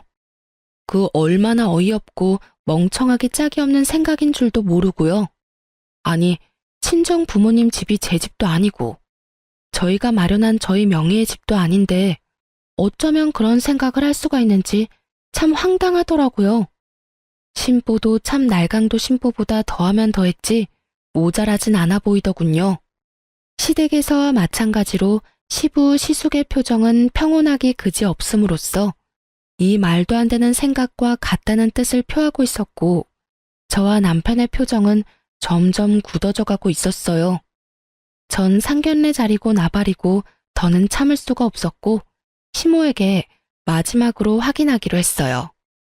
어머님, 혹시 지금 마련할 수 있다는 아파트가 저희가 살고 있는 집인가요? 나가야 하는 세입자는 저희고요. 맞나요? 그래, 그때 다 이야기되지 않았니?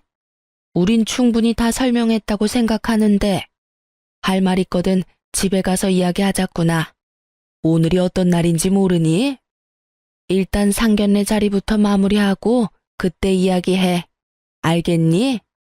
당황하는 기색 하나 없이 뻔뻔하기 그지없는 얼굴로 딱 이렇게 말하는데 정말 헛웃음이 나며 눈앞이 캄캄해질 만큼 감당할 수 없는 화가 오르는 느낌을 받았어요. 떠오르는 많은 말들이 뇌를 거치지 않고 입으로 나오려는 순간 지나치게 차분한 남편의 목소리가 들려오더라고요. 말씀 중에 죄송한데 제가 중요하게 꼭 드리고 싶은 말이 있네요, 사돈 어르신. 지금 저희 쪽에서 말하고 있는 그 아파트는 아마 마련하지 못할 겁니다. 그 집은 저희가 살고 있는 집인데 저희가 내어줄 생각이 전혀 없거든요. 아니, 내어드릴 수가 없다는 말이 더 맞겠네요. 그 아파트 저희 처가에서 저희가 좀 더 편안하게 결혼 생활하라고 저희에게 세주신 집입니다. 그런 집을 저희 부모님께서 며칠 전부터 계속 내놓으라고 생떼 아닌 생떼를 부리시네요. 남편의 말에 사돈댁에게선 아무 말 없이 표정이 굳어버렸고 그런 상황을 살피던 시모는 노발대발하며 남편을 핀잔하고 나서더군요. 아닙니다, 사돈. 다 오해예요. 넌 왜 그런 말을 하는 거야? 그리고 생떼? 그게 부모한테 할 말이야? 그럼 이걸 보고 생떼라고 그러지 달리 뭐라고 할 수 있겠어? 분명 안 된다고 했지. 처가에 집을 맡겨놓은 것도 아니고 형이 장가 가는데 왜 우리가 처가댁에서 집을 받아와야 해? 그것도 주신다고 한 적도 없는 집을 말이야. 그런 걸 보고 날강도 심보라고 하는 거야, 엄마. 어때요, 사돈 어르신들? 제 말이 틀렸습니까? 저희 부모님께서 처가에 가서 집을 받아오라고 하더군요. 그것도 두 채나요. 한 채는 지금 저희가 사는 집인데 그 집엔 형이 들어가서 산다고 하고 한 채는 저희 보고 들어가서 살라고 하는데 이게 말이 되는 상황이라고 생각하십니까? 너 정말 그만하지 못해? 이 자리가 무슨 자리인지 잊었어? 네 형 결혼 망치려고 작정했니 너? 결혼 망치려고 작정한 사람은 내가 아니라 식구들이지. 어떻게 하나같이 그런 생각들을 해? 누구 하나 말리는 사람이 없냐고. 그때도 분명하게 말했는데 못 알아들을 것 같으니까 다시 한번 말해줄게. 우린 절대로 처가에 집 달라고 할 생각도 우리가 사는 집 내줄 생각도 없으니까 쓸데없는 꿈 꾸지 마. 알겠어?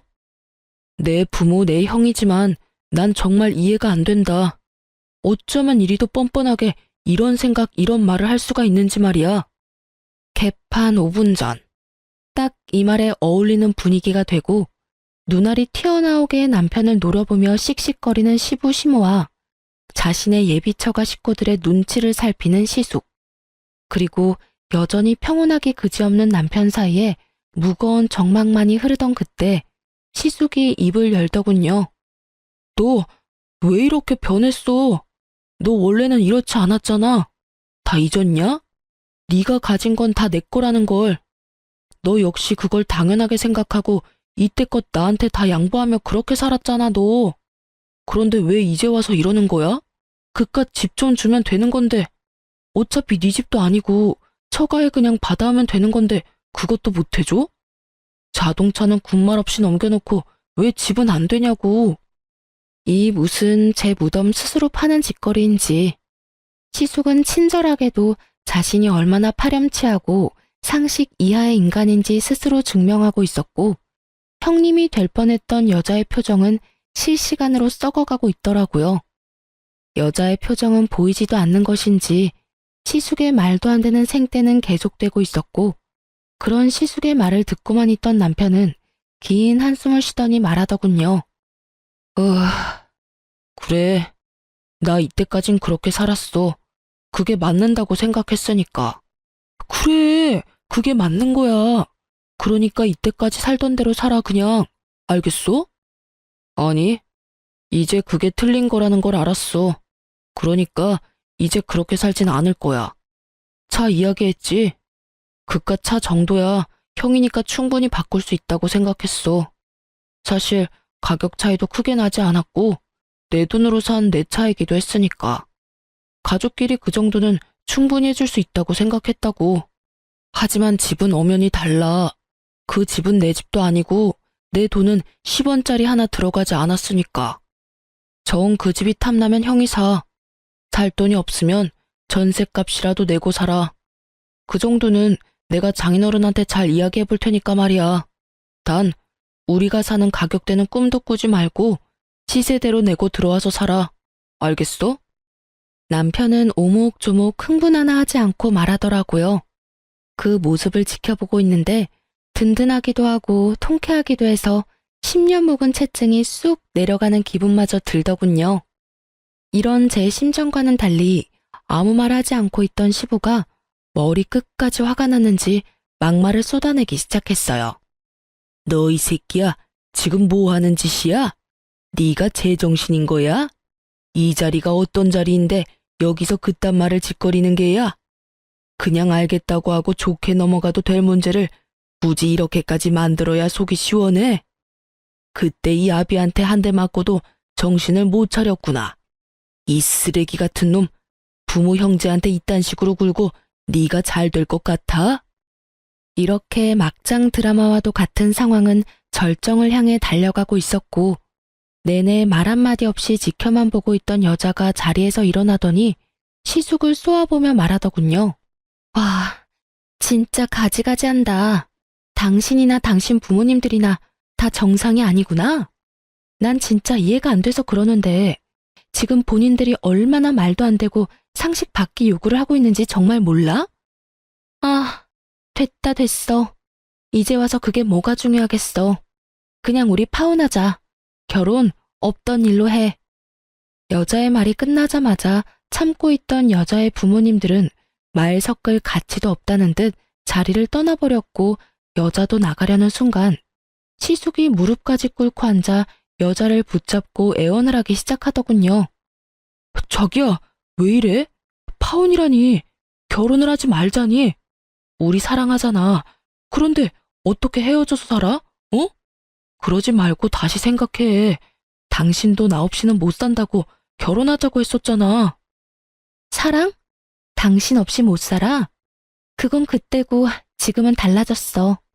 그땐 당신이 이렇게까지 파렴치한 인간인지 몰랐을 때 말이고 지금은 당신이 얼마나 인간 이하의 생각을 가지고 있는지 다 알아버렸거든.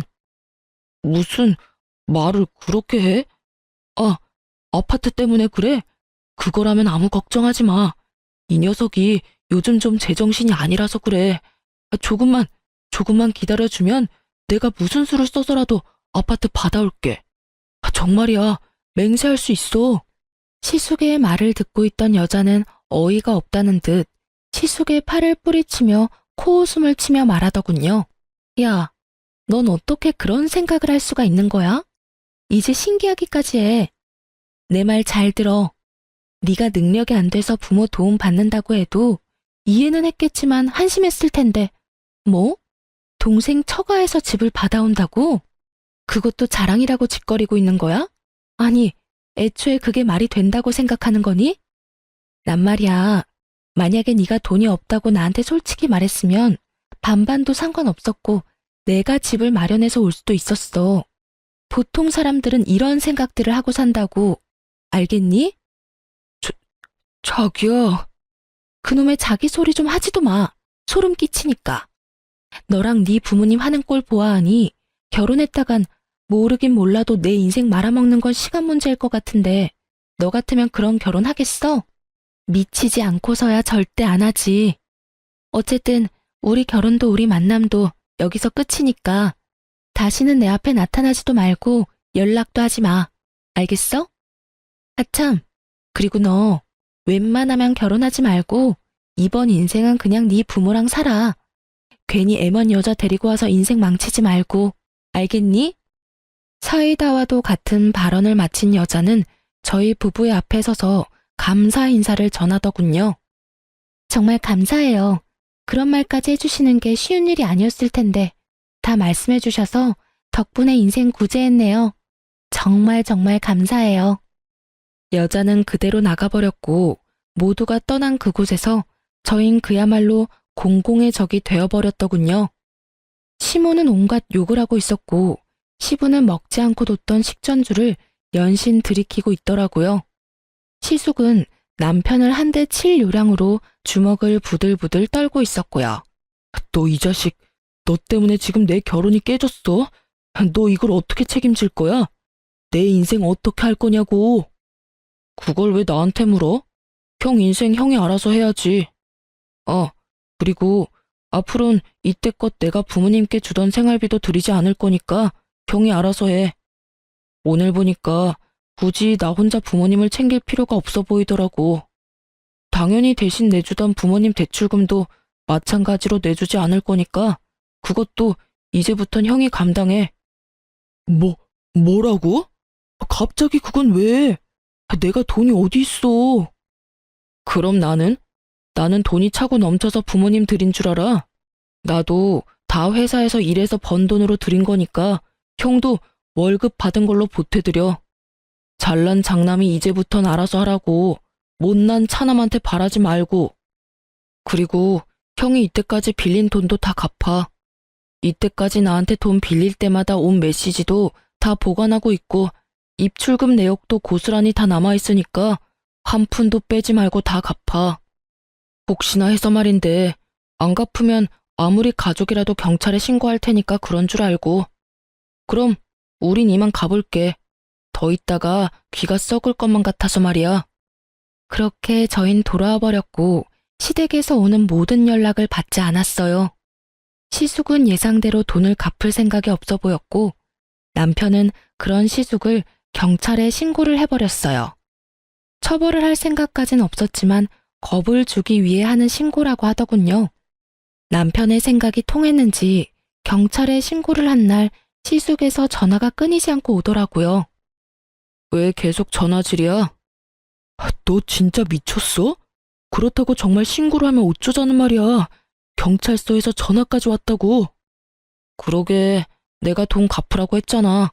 경찰에 신고한다고. 야, 이 미친 새끼야. 네가 인간이야? 어떻게 이렇게까지 하냐고. 이렇게까지 해야 형이 내 돈을 갚을 것 같더라고.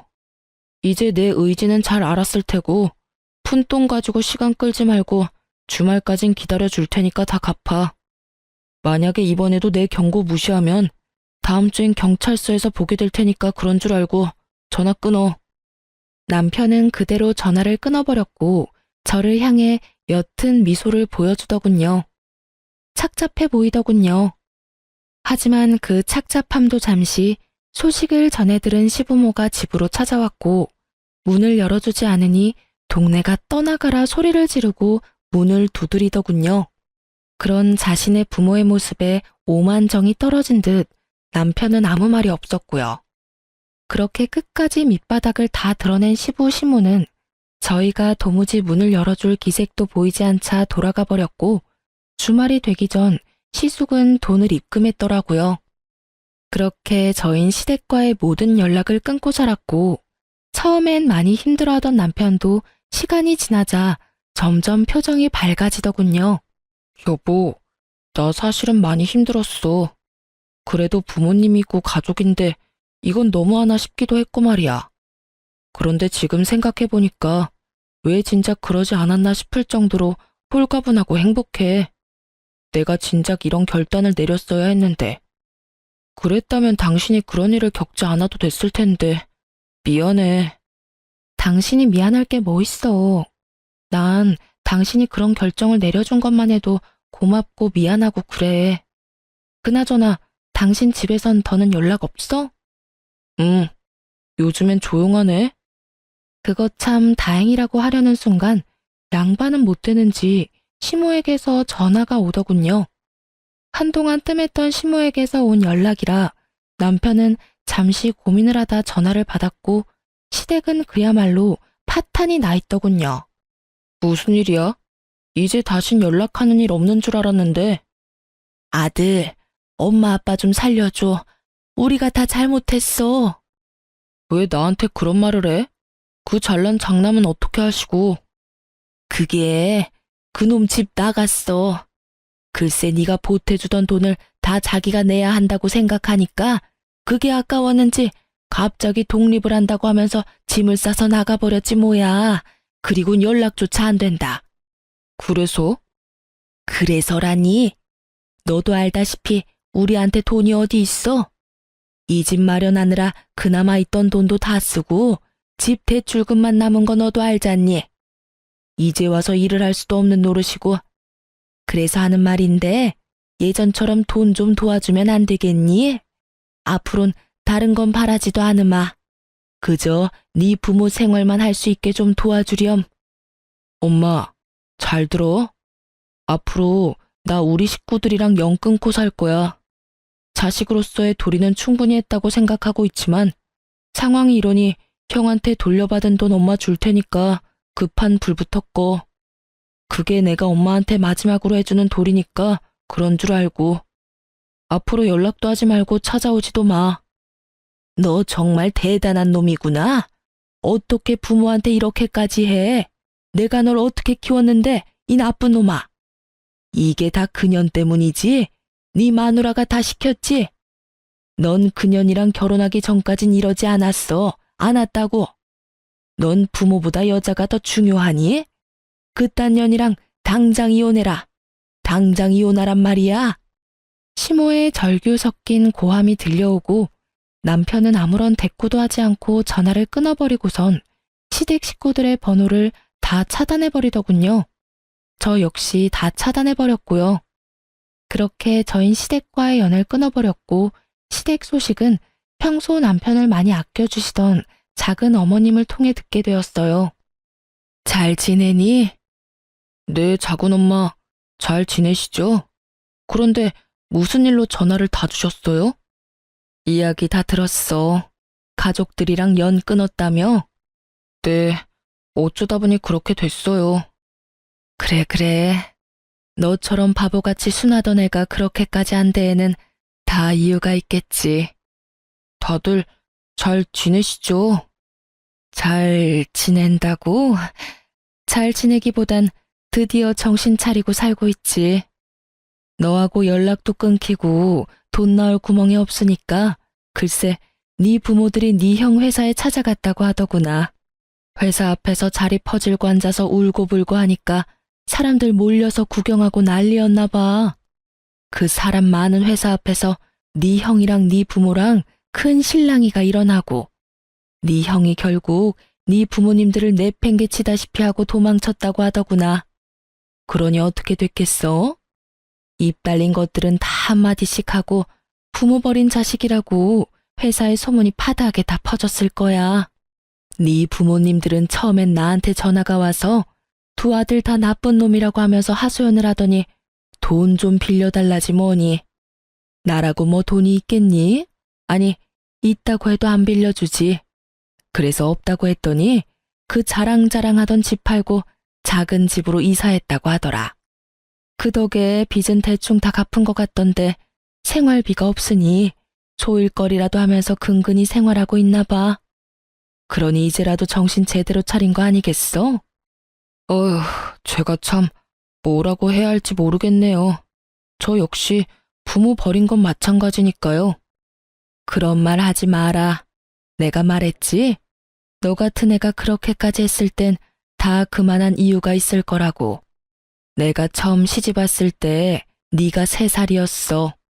넌 그때부터 몇 분 일찍 태어난 형도 형이라고 얼마나 눈치를 살피던지. 그 어린 게 뭘 안다고 그렇게 했겠어? 다 네 부모가 그렇게 강요하면서 키웠으니까 그랬지. 난 네가 이렇게 해주길 내심 바랬단다. 그러니 그런 죄책감은 가지지 말려무나. 살다가 더 많이 살아가다가 네 마음도 많이 누그러지고 네 부모님들도 반성 많이 하면 그때나 돼서 한번 찾아뵙거라. 그러면 되는 거야. 그렇게 말씀해 주셔서 감사해요. 그래. 이런 말하기 그렇지만 이제라도 연 잘 끊었다. 이제부턴 네 가정 잘 꾸리고 살아가. 이제 네 가족은 네 집사람이니까 행복하게 해주렴. 네, 작은 어머니.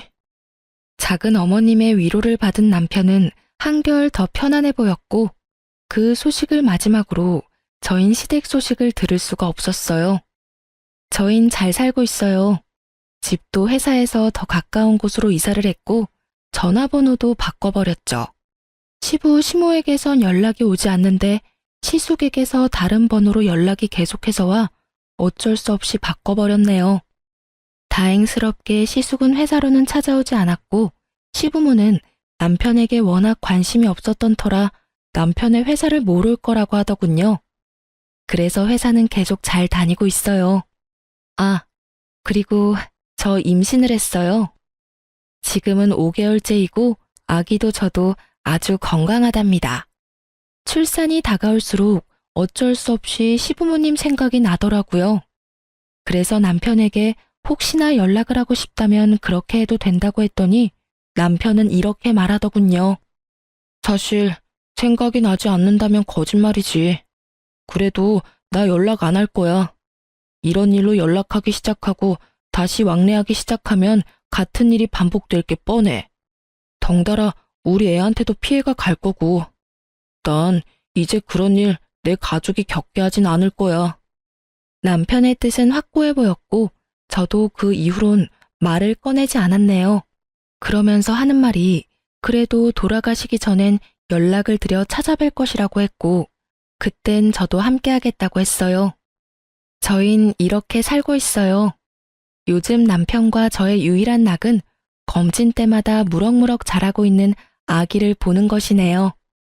원래도 다투는 일이 거의 없었는데 임신을 한 후엔 더 다툴 일도 없고 아주 잘 지내고 있어요. 이렇게 저의 시댁과 인연을 끊게 된 이야기는 끝이 났습니다. 긴 사연 함께 해주셔서 감사해요.